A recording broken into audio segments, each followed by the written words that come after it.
All right, Larry Kruger here from the Pig and a Pickle Crew Show with a little 49er video. Make sure you check out Pig and a Pickle, 2 locations, Emeryville and Corte Madera. They're open 7 days a week in Marin from 11 a.m. to 8 p.m.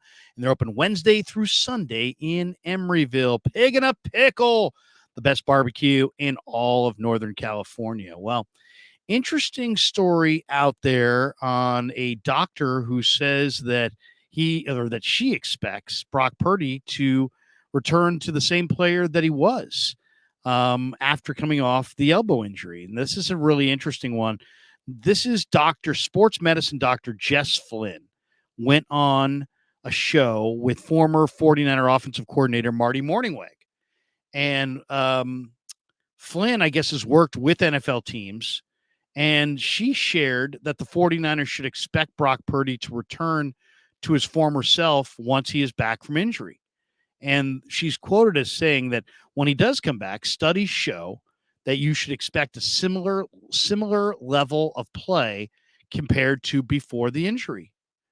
So UCL injuries are, I guess, a little bit more common in baseball pitchers than football quarterbacks. But, this is obviously a football quarterback, and, it is an interesting situation. Interestingly, it says in pitchers, when they have any kind of surgery on their ulnar collateral ligament, the UCL, they usually get better. That's because their injuries tend to be over time where the ligament slowly tears. So they've been playing with this bad ligament for a long time. They get it replaced with something real, and suddenly their fastball is much faster. Not the case with a quarterback with an acute injury, but you should expect to get to that same level of play. So, I mean, if that is indeed the case, if Brock Purdy can get back to, he's got the same zip on the ball, he's the same thrower of the football, he's not different. He's as accurate as he ever was. He's got as much zip as he ever had. If he gets back to 100%, I feel very confident in saying that he is going to be the 49ers quarterback going forward. Why? Because players get better from year 1 to year 2. That's just the way it is. They get into an NFL, nutrition program. They lift.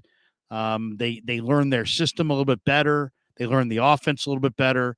They're getting better, and most of it, some of it's physical, but some of it's mental. Some of it's physical reps, some of it's mental reps. But you almost always see players from year 1 to year 2 get better. And they get better because it's like doing anything. You do something for the first time, or you can be better at it when you do it the second time. Yeah, typically. You see it in the minor leagues in baseball all the time. Guy plays Double-A, hits 245 with 15 home runs. Then he goes back to Double-A the next year. He hits 310 with 25 home runs. It's the same level of play. What's changed? He's had an ability to adjust to that level. He's had an ability to understand the level of play that's expected at that level and to match that level of intensity or that level of baseball. In this case, we're talking about an NFL quarterback. But I did a video on this the other day. Almost all second-year players are better than their first year. Now, not always. There's chances that you could regress. Heck, we've seen it before. Ambry Thomas for the 49ers. You think of the first year he had coming out of Michigan. Well, he looked pretty good, but then he got better in year 2, and he got better as the season went on. But then or I should say, he got better at the end of year 1. But then in year 2, he kind of regressed. That's not typically the way it goes. Normally, you improve from year 1 to year 2. There are exceptions. I just threw you one. But for the most part, the vast majority of players, you play at one level rookie year, and then you play at a higher level the next year. You know the game plan, you know the playbook, you know your teammates. If you're a quarterback, you've got a better rapport with your receivers. You know the complexities of the offense. There's nuances to operating every single play in the Niner playbook. And once, first you got to do is you got to memorize it. And you got to memorize how to call it. And you got to memorize the formation. Then there's different defenses that you go against using that same play. And there's any number of factors. Once you've got the play down, once you've committed it to memory, then you can start adjusting to the nuances of playing the position and how defenses are going to defend that play. And it's just like your knowledge gets that much greater. So I expect Brock Purdy and really any second year player to be noticeably better from year 1 to year 2. I think that's reasonable. And this report, if true, is really encouraging.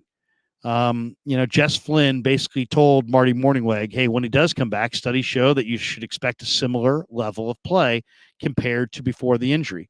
That's also pretty consistent as far as what we saw from Clayton Thorson, who was one of the 49, who was at the 49er rookie minicamp. He also had the same procedure that Purdy had. And Thorson was throwing balls down the field, and he looked like he had the same arm strength that I remember him having at Northwestern. So that to me was encouraging, but you never know. Everybody's body is different. Everybody's pain threshold is different. Every procedure is different. Just because we had a similar procedure in name doesn't mean that your doctor and my doctor did the same level of work. Your doctor could be better than my doctor. My doctor could be better than your doctor. My body could bounce back quicker than your body. Your body could bounce back quicker than my body. So there's, this is all somewhat guesswork, and we're not really going to know until we actually see it play out on the field before our eyes. We're not really going to know what Brock Purdy is and if it looks the same until we see him out there on the field and he's making all the same throws. But just from looking at this report from Jess Flynn, at least the nature of the surgery that he had, she's really commenting in general and not specifically on Brock. And with the nature of the injury that he had and the nature of the procedure that he had done, that she thinks he will return at a similar level of play compared to what he had prior to the injury. And personally, I mean, there's a lot of things that I think Brock can get better at. We saw him escape out the back door, something that you never really wanted to see a quarterback do. You would rather have him, run up the middle, or you'd rather have him go out the side door. You don't want him necessarily escaping out the back door. So that's just one glimpse of one thing that he did in his first year that I'm sure he'll try to rectify and not do going forward. But more than anything, I expect his knowledge of the offense to be better. His knowledge of exactly how fast each and every one of his receivers will get better. His knowledge of where his receivers like the ball in certain situations will get better through trial and error, through running routes, through practice reps. He's going to get nothing but better. He should get bigger and stronger and faster and smarter, and he'll know this offense better. He won't need to think as much. He should be able to operate and go through his progressions quicker. I mean, he should be better in every phase of the game. You don't ever stay the same. You either get better or you get worse. And I think Brock Purdy is probably likely to get better, but it's great news to hear that this doctor says the nature of this procedure that he had means, that we should expect him to return to a similar level of play than before the procedure. That's great news. All right. Hope you enjoyed the 49er video. Thanks to Pig and a Pickle for being the title sponsor of the Krug Show. Check them out in Emeryville and Corte Madera. And thanks to all of you for supporting the Krug Show on YouTube.